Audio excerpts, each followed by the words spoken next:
Mr. Lukasevich. Yeah, first and foremost, want to recognize the separations of Mr. Donnelly and Mr. Rarick from our liquid fuels program, our two only members of that program this year, but we appreciate the work they've done helping when it comes to bridge, communications towers, and the things of that nature. Another demonstration of the challenges with summer part-time hires.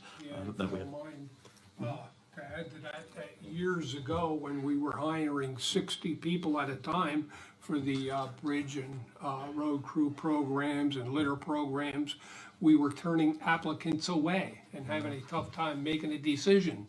When we get one application this year, basically, and it goes back to what I said earlier, people don't want to work and just want to sit at home, so. Right, well, I'll How say. things have changed. Yeah, well, I'll say Gunnar Rarick had some very good mentoringship, one-on-one there with Mr. Donnelly, so good for him. I do want to give a brief update. We just received another monthly update from the Emergency Rental Assistance Program that ends September of 2022. The federal numbers, $47 billion have been disseminated for that.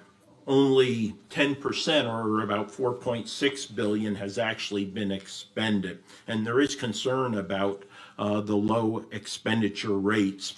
I would argue it's a double-edged sword in regards to those numbers. But taking it down to Carbon County, I think many recall we had $4.221 million available. And as of right now, our expenditure rate is about 20.5%, or $865,000 of that 4.221. In Carbon County, we've had an approval rate of 96%, with 154 being approved.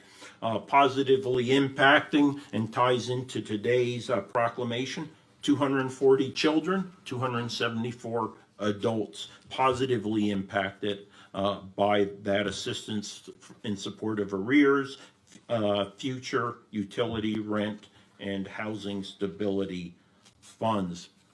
To note, Lehighton is the highest number of recipients with 47, Lansford with 26, and Nesquehoning and Palmerton with 14 each. Again, keep in mind that program will extend through September of 2022 right now, or until funds are exhausted. And we continue to appreciate Catholic Charities, for the management of that program.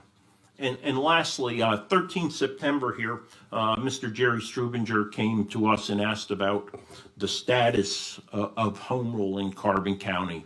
And the fact is, there is a latent and incipient movement for a government study commission. I've been committed to education of civics in the community over the last couple years.